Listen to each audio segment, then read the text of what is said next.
Hello everyone, quick revision में नया question देखते हैं।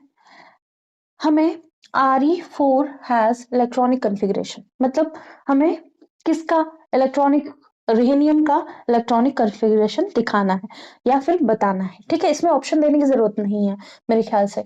ठीक है, इसलिए मैंने दिए नहीं।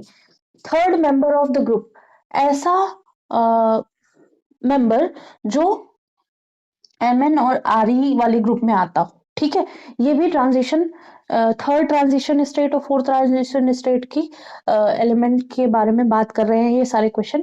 फिर क्या है, मैग्नीज और रेहनियम के साथ साथ third member of this group कौन सा है।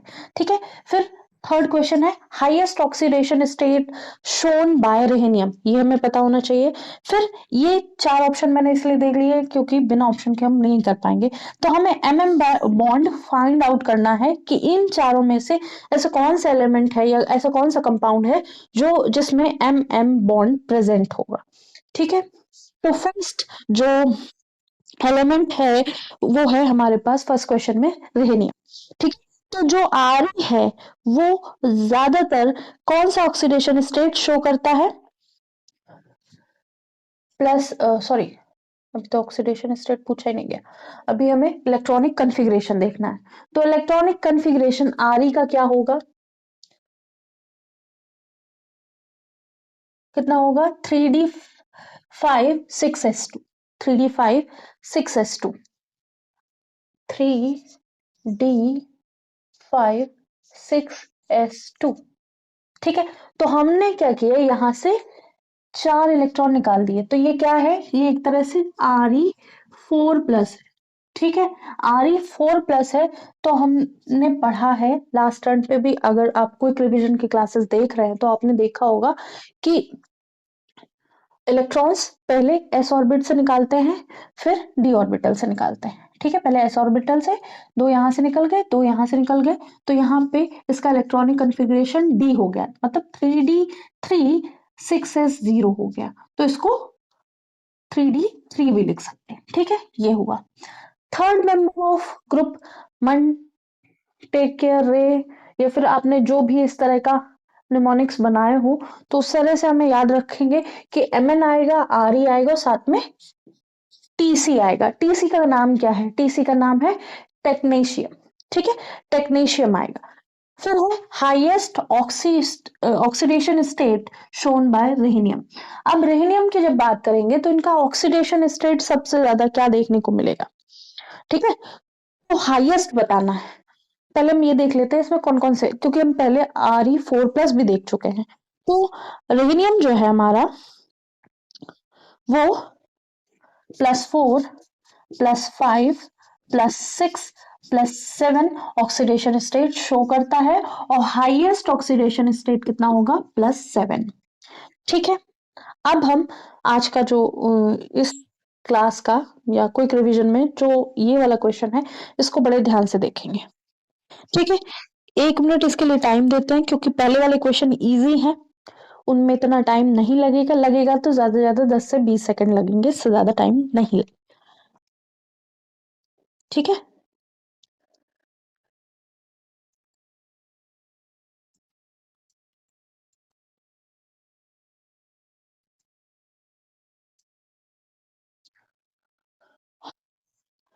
तो अब हमें पहले MM बॉन्ड प्रेजेंट करने के लिए हमारे पास 2 M होने चाहिए। ठीक है, जब हम MM बॉन्ड देखेंगे तो हम ये देखेंगे कि जो भी मेटल है, जो भी ऑप्शन है उसमें मेटल कितने प्रेजेंट है। अब पहले वाला ऑप्शन देखा तो यहाँ पे एक ही मेटल है, जब एक ही एटॉमिक मेटल का एटम प्रेजेंट है उस ऑप्शन में, तो हम वहां पे MM बॉन्ड कैसे फाइंड आउट करेंगे। ठीक है, तो यहाँ आए, यहाँ टंगस्टन के बारे में बात करेंगे।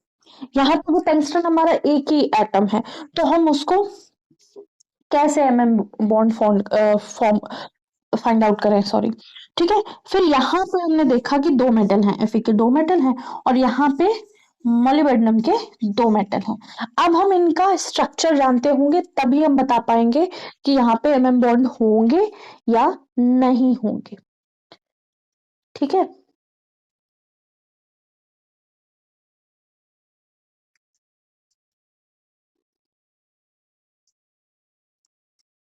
ठीक है, इतनी बात समझ में आई। और मैं इसमें इतना स्लो इसलिए बता रही हूँ कि आपको पता हो कि कैसा होगा स्ट्रक्चर। ठीक है, तो जब हम Fe2Cl3 की बात करें, Fe2Cl6 की बात करेंगे तो कैसा होगा? ठीक है, तो जब हम इसकी बात कर रहे होंगे तो हमने जनरली FeCl3 देखा होता है।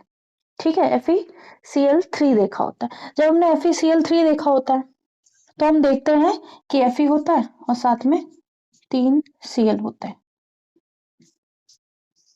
या तो कुछ लोग ये दिमाग लगा देंगे कि बनाना बॉन्ड जैसा कुछ बन जाए।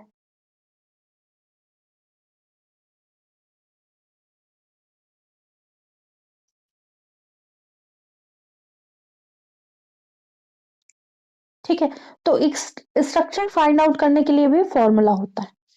ठीक है, स्ट्रक्चर फाइंड आउट करने के लिए, बॉन्ड फाउंड करने के लिए भी फॉर्मूला होता है, लेकिन हमें यहाँ नहीं लगता कि अम, इतना ज्यादा दिमाग लगाना पड़ेगा। हमको सीधे थोड़ा बहुत याद रखना पड़ेगा कि स्ट्रक्चर क्या है।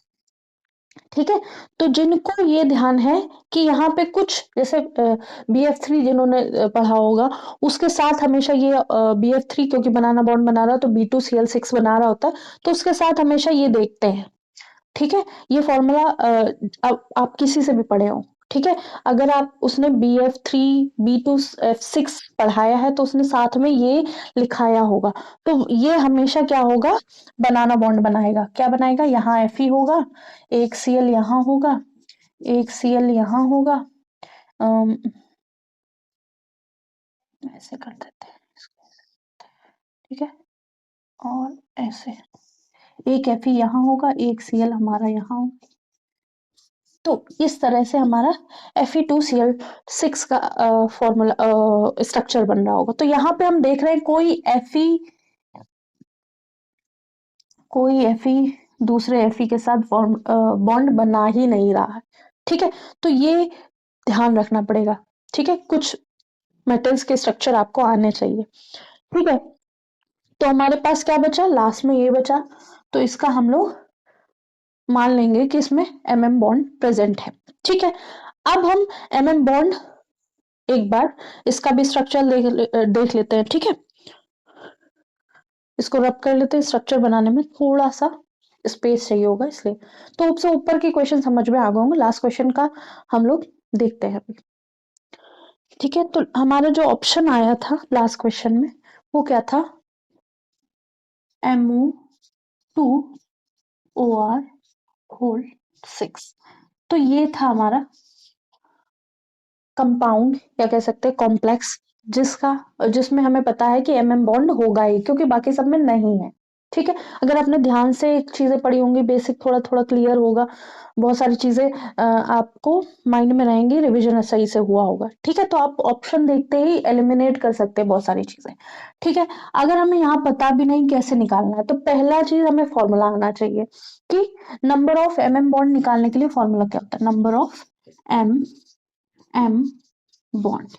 ठीक है, वैसे क्या है, ये जो ट्रांजिशन स्टेट के क्वेश्चंस हैं अभी, लेकिन ये जो फॉर्मूला है ये आपको ऑर्गेनोमेटेलिक केमिस्ट्री में मिलेगी। ठीक है, तो क्या है, N × 18, मतलब जितने भी नंबर ऑफ मेटल्स हों उसका मल्टीप्लाई हम किससे कर देंगे, 18 से कर देंगे, और माइनस टोटल वैलेंस इलेक्ट्रॉन जो हम इसमें फाइंड आउट करेंगे उसको, होल को हम 2 से डिवाइड कर देंगे। अगर ऐसा कर रहे होंगे तो हमें नंबर ऑफ बॉन्ड मिल जाएंगे। ठीक है, नंबर ऑफ बॉन्ड मिल जाएंगे। ठीक है, या तो हम ये फॉर्मूला निकाल लें। ठीक है, या फिर हम एक और चीज ध्यान रख सकते हैं, हम स्ट्रक्चर ध्यान रख सकते हैं। अब इसका स्ट्रक्चर थोड़ा सा टेढ़ा होता है तो उतना हम ध्यान नहीं रख सकते, लेकिन फिर भी एक बार स्ट्रक्चर देख लेते हैं। तो एम क्या है, एम के पास, सॉरी एमओ है, एमओ के पास एक और एमओ है। हमको पता है कि यहाँ स्ट्रक्चर होंगे। हमने क्या लिया है, ओ है, आर है। हम पहले 3 3 में बांट देते हैं, 1 2 3, 1 2 3, R, O R, O R, O R, O R, R क्या है, कोई अल्काइल ग्रुप हो सकता है, ठीक है। तो उसमें कुछ चेंज अगर दिख रहा हो आपको तो वो कर सकते हैं। आर की जगह कुछ एच लिख सकते हैं, आर की जगह कुछ भी लिख सकते हैं, ठीक है। तो हमारे पास कितने हैं, 6 O है, ठीक है। या तो इस तरह आपको स्ट्रक्चर देखने को मिलेगा, या फिर कैसे देखने को मिलेगा, इसको अलग लिख देते हैं, या फिर इसके अलावा ऐसे एमओ, एमओ, यहाँ पे ए का एको एको एको, इसके साथ जो आर लगा होगा वो ऐसे कुछ हो सकता है, ठीक है। तो आप ध्यान रखिएगा, ट्विस्टेड दिखेगा, कभी कुछ दिखेगा, तो आर कैसा भी हो सकता है हमारा, ठीक है। ये ऐसे बना हो, ये ऐसे बना हो, ये ऐसे बना हो, तो उससे परेशान नहीं होना। अब हम गिनेंगे, मॉलिबेंडम के पास कितने आउटर मोस्ट में इलेक्ट्रॉन होते हैं, हमारा 3 आ रहा होगा, ठीक है।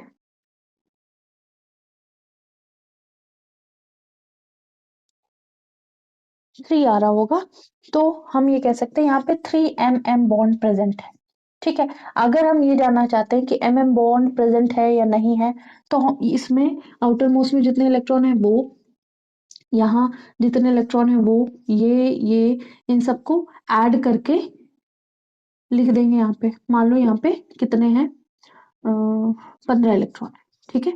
और यहाँ पे 6 7 8 9 ऐसे करके हमने 15 इलेक्ट्रॉन यहाँ पे हो गए, ठीक है।